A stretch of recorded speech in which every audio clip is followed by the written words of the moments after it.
네, 우리 하나님의 말씀 보겠습니다. 하나님의 말씀은 사도행전 18장 12절부터 17절 말씀까지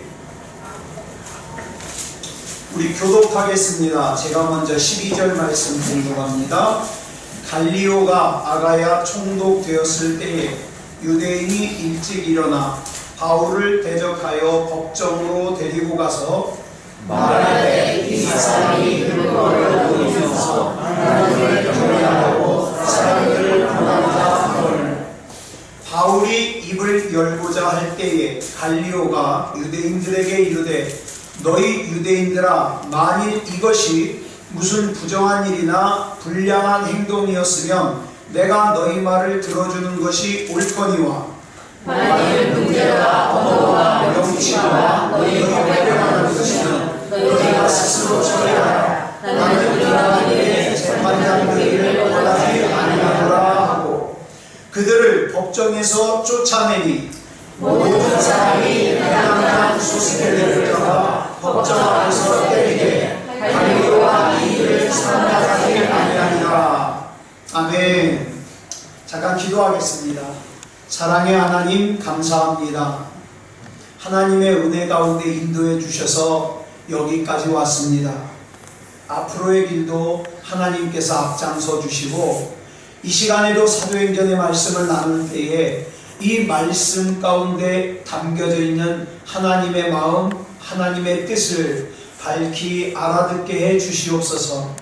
모든 것을 우리 주님 앞에 맡겨드리오며 그리스도 예수님의 이름으로 감사하며 기도드렸사옵나이다. 아멘.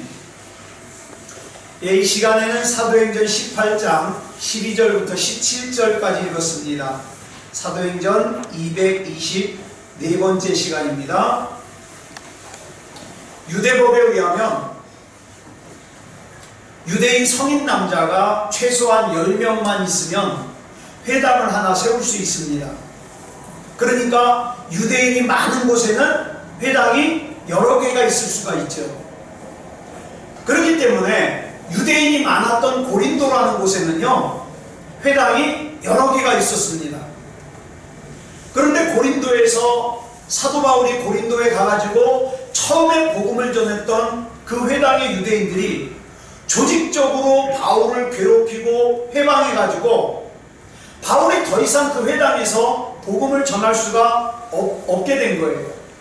그때 그 회당 옆에서 살고 있던 디도 유스도라고 하는 사람이 자기의 집을 예배당으로 제공하는 바람에 바울이 그 이방인의 집에서 새롭게 복음을 전할 수 있게 된 겁니다.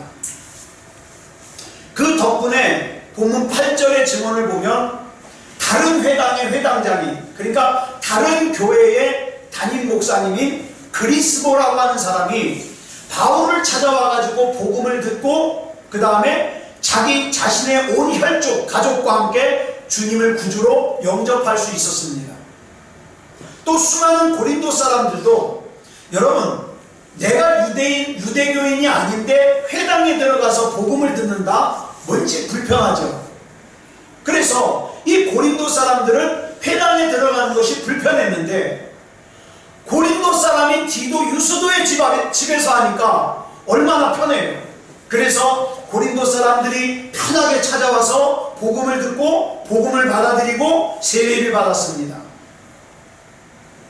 이것은 모두 바울이 회당에서 복음을 전하다가 그 회당에서 쫓겨났기 때문에 가능할 수 있었던 하나님의 신비스러운 구원의 섭리였습니다.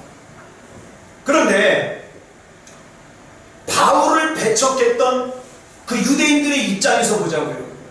얼마나 분통 터지겠어요. 우리 회당에서 쫓아내면 잘 못 될 줄 알았는데 더 잘 되는 거예요. 그러니까 이 유대인들의 입장에서는 어떻게든지 저 바울을 해코지하고 싶은 거예요. 오죽했으면 바울이 너무 힘들어가지고 나 이 고린도 떠나고 싶다. 그리고 고린도를 떠날 때까지 차라리 침묵하고 싶다. 이렇게 생각을 했겠어요. 그래서 그날 밤에 주님께서 바울에게 친히 나타나셔서 바울아 두려워하지 말아라, 침묵하지 말아라, 계속 복음을 전해라 격려하셨겠습니까?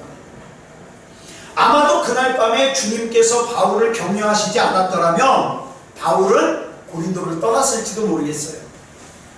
자, 그런데 오늘 본문은 이 일들이 언제 일어났는지, 그 일어났던 시기와 바울을 그토록 괴롭히고 배척했던 유대인들의 주모자가 누군지, 또 그 주모자가 어떻게 됐는지를 기록하고 있습니다. 자, 본문 12절 우리 같이 읽겠습니다. 시작. 갈리오가 아가야 총독되었을 때에 유대인이 일제히 일어나 바울을 대적하여 법정으로 데리고 가서, 여기 보니까 갈리오라고 하는 사람이 아가야의 총독이 되었을 때 일어난 일이에요.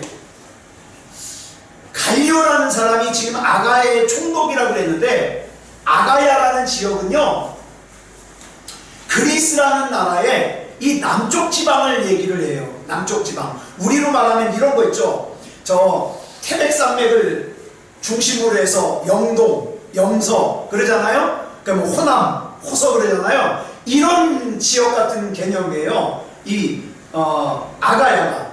자, 그래서 아테네도 아가야에 속해요. 바울이 갔다 왔던 아테네도.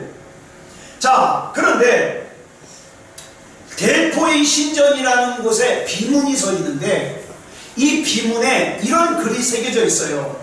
이 갈리오라고 하는 사람을 소개하는 글인데, 이 사람은 우리 잘 아는 네로 황제 때 이 네로 황제의 가정교사가 여러분 아마 이름 들어보셨을 거요. 세네카라고 하는 철학자예요. 세네카. 로마의 유명한 정치가이자 철학자인 동시에 말을 잘하는 웅변가였어요. 근데 이 세네카라고 하는 철학자의 친형이 바로 이 갈리오예요. 원래 이 사람의 이름은 노바투스인데, 이 사람이 양자로 들어가게 됐어요. 원로원 의원인 유니우스 갈리오라고 하는 사람의 양자로 들어가면서 이름을 갈리오라고 바꾼 거예요. 그는 동생인 세네카와 함께 한때 로마 제국 내에서 굉장한 파워를, 힘을 가지고 있었습니다. 그러다가 주 65년경에 네로 황제를 갖다가, 네로 황제가 하도 미친 짓을 하니까 이 네로 황제를 갖다가 추출하기 위해서 사람들이 반란의 음모를 꾸몄는데, 거기에 끼었다는 혐의를 받고 이 동생인 세네카와 그 형인 이 갈리오가 같이 처형을 당하는데, 어떤 처형을 당했냐? 네로 황제가 명령을 내려요. 내가 너 직접 죽이지 않을 테니까 네가 자살해라. 그래서 이 세네카와 갈리오는 자살을 하게 됩니다. 근데 이 본문의 시기는 이 갈리오가 가장 전성기 때이에요. 네? 전성기 때. 아가야의 총독으로 왔으니까 아주 가장 잘 나가는 권력의 정점에 있을 때예요. 이 갈리오가 신임 총독으로 부임을 하자, 그 본문에 보니까 유대인이 일제히 일어나 바울을 대적하여 법정으로 데리고 갔다고 했어요. 그러니까 여기 일제히 일어나 대적하다 그랬는데, 이 헬라어가 카테히스템인데 뭐냐면 공격적이란 말이에요. 공격적.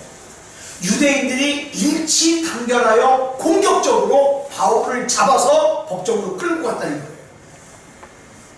그런데 그 주동자가 누구냐? 17절에 나오는데 회당장 소스데네예요. 바울이 고린도에 와가지고 처음으로 복음을 전한 그 회당의 회당장이 이 소스데네예요.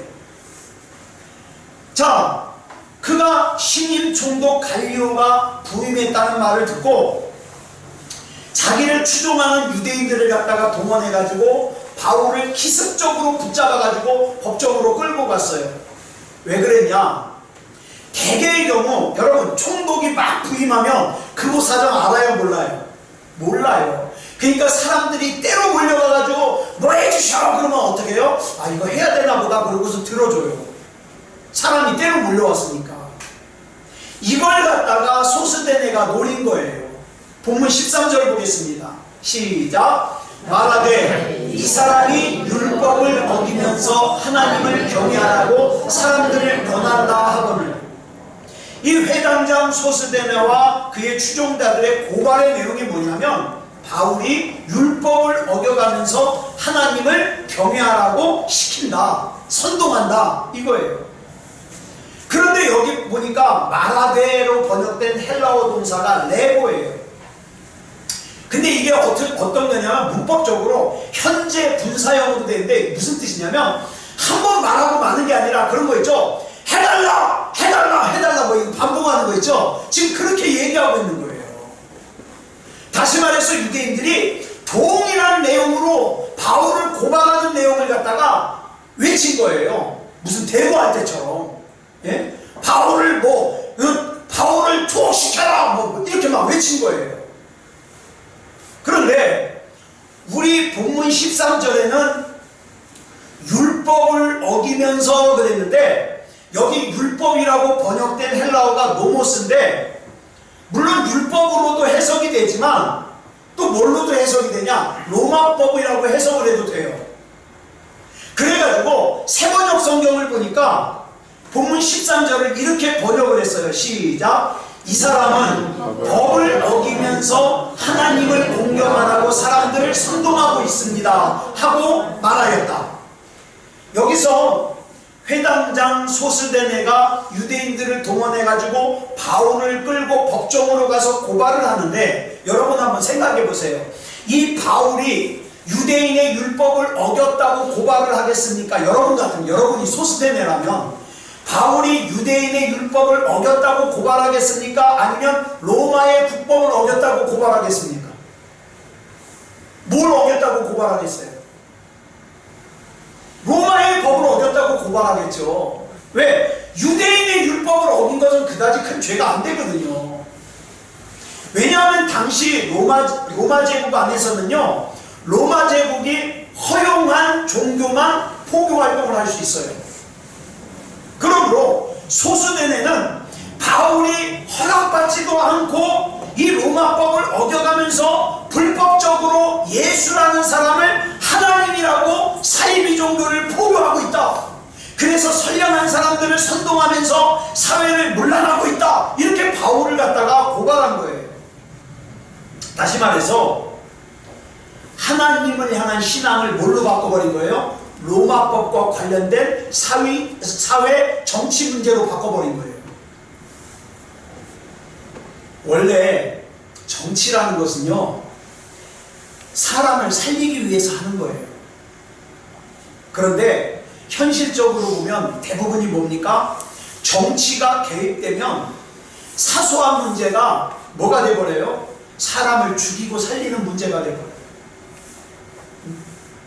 저는요, 교회 문제도 그렇고 사회 문제도 그렇고 정치 별로 안 좋아해요.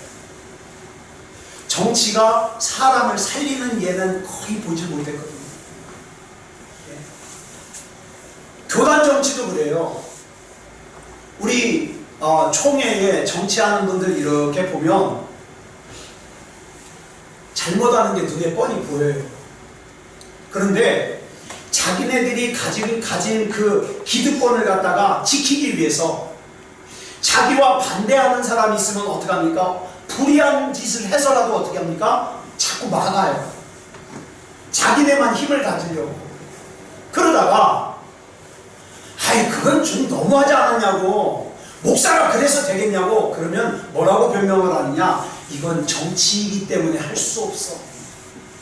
이렇게 변명을 해요. 여러분, 유대인들이 예수님을 무슨 죄로 십자가에 못 박아 죽였는지 아세요? 예수님은 종교범죄가 아니에요. 예수님은요, 정치범으로 돌아가셨어요.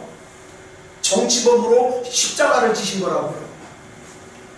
그런 의미에서 회당장 소스데네는요, 대단히 교활한 사람이에요. 지금 바울이 전하는 복음을 로마법을 어기고 로마의 사회와 정치를 갖다가 위반한다고 그렇게 고발함으로써 바울도 생매장시키고 또 뭐도 바울이 전하는 복음도 예수님도 근본적으로 사이비 종교라고 규정을 해가지고 아예 싹을 잘라버리려고. 굉장히 교활한 사람이죠.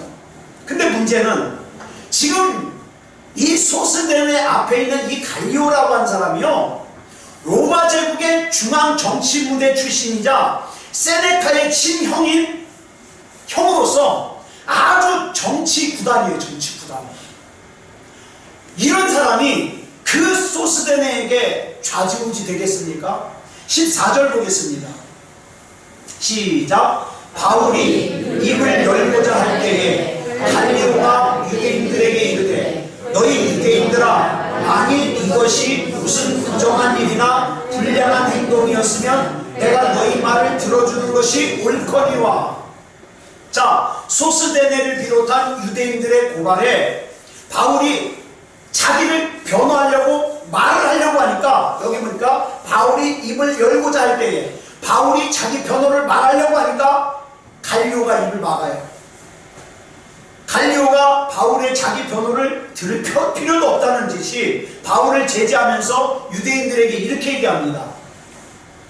너희 유대인들아, 만일 이것이 무슨 부정한 일이나 불량한 행동이었으면 내가 너희 말을 들어주는 게 옳다. 즉 너희가 말하는 것처럼 지금 이 바울이라는 사람이 로마법에 위배되는 무슨 부정한 일이나 불량한 행동을 저질렀다면 너희가 고발하는 걸 내가 들어주는 것이 옳다 이 말이에요. 그렇지만 그런 게 아니기 때문에 나는 너희들의 고발을 들어줄 수가 없다는 거예요. 거절하는 거죠.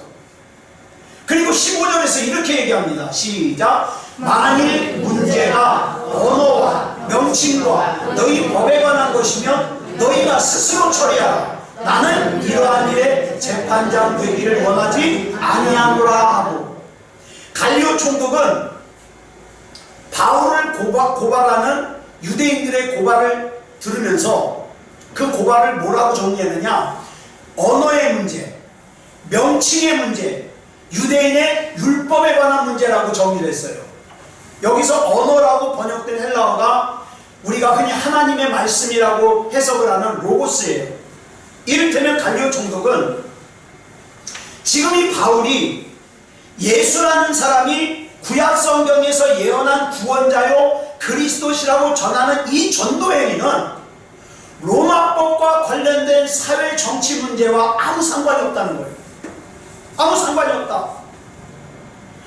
그냥 유대인들 너희들 안에서의 종교적인 문제다. 그러니까 나는 너희들의 고발을 들어줄 수가 없다는 거예요. 그러면서 유대인들의 고발을 거부했어요. 소스데네는 로마법으로 바울을 올가매려고 했지만 갈리오 총독은 그건 로마법에 해당되는 게 아니라 유대인들의 율법인 문제다. 이렇게 하면서 거절한 거예요. 자, 그랬더니 16절 보겠습니다. 시작. 그들을 법정에서 쫓아내니. 자, 갈리오 총독이 바울을 고발하는 소스데네와 유대인들을 갖다가 법정에서 쫓아냈다는 건 뭡니까? 완전히 바울에 대한 고발을 거절했다는 뜻이에요.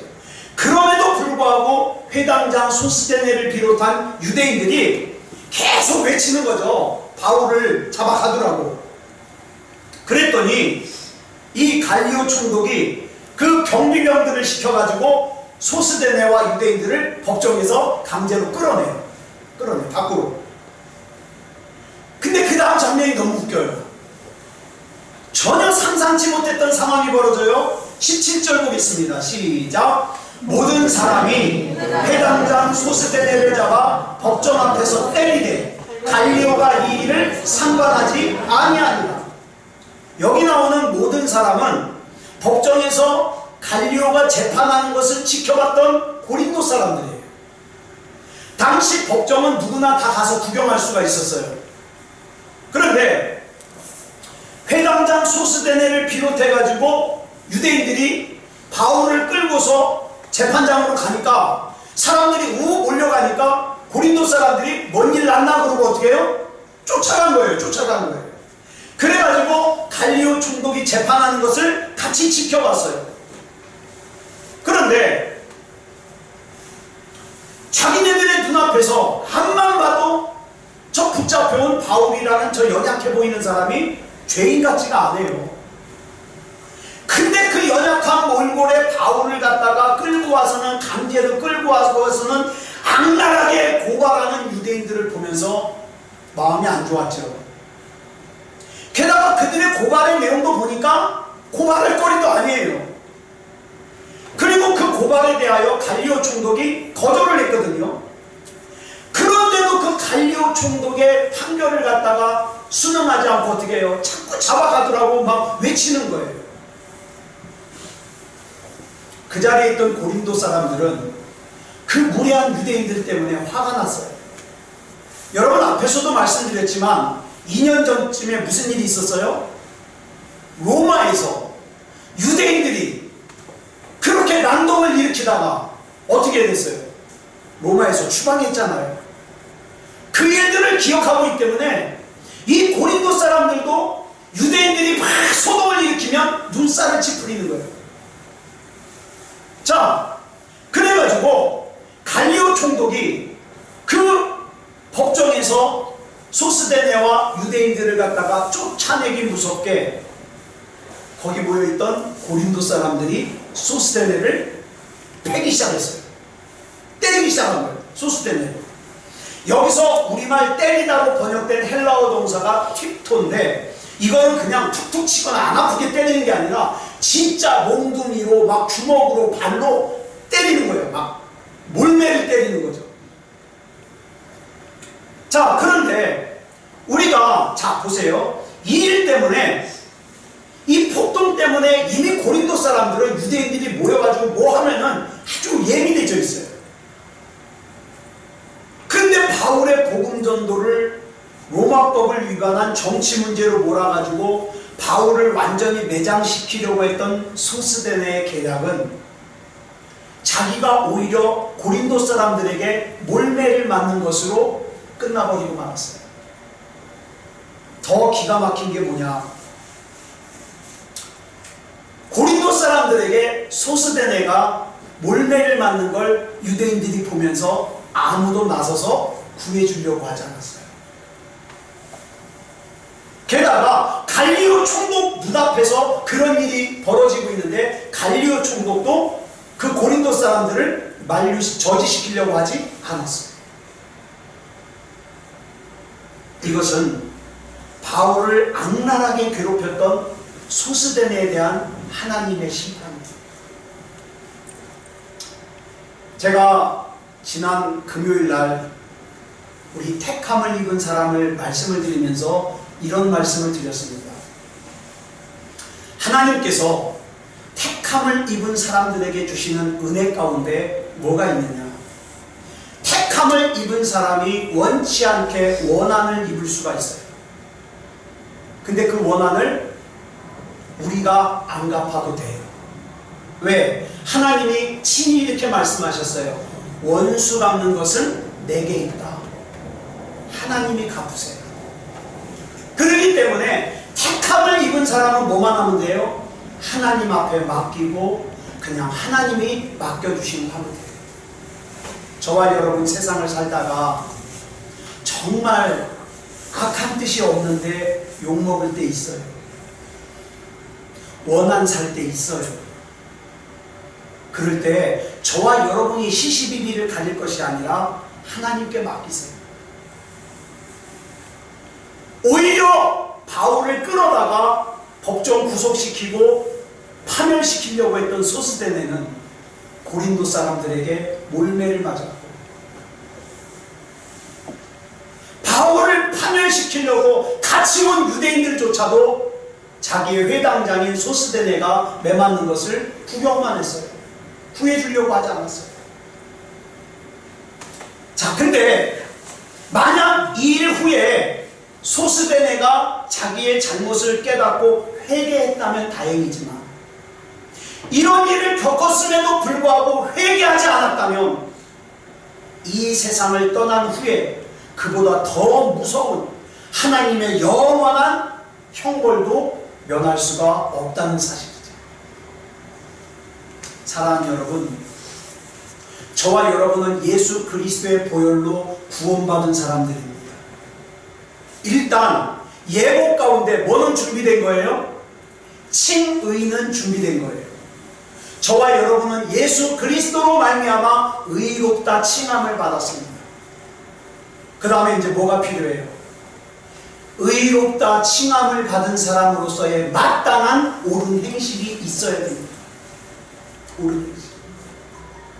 사랑하는 여러분, 저와 여러분이 살아가는 동안 내가 하나님의 택한 사람이라는, 내가 하나님의 택하심을 입은 사람이라는 믿음이 있으시다면 하나님께서 나를 지키심을 의심하지 마시기 바랍니다.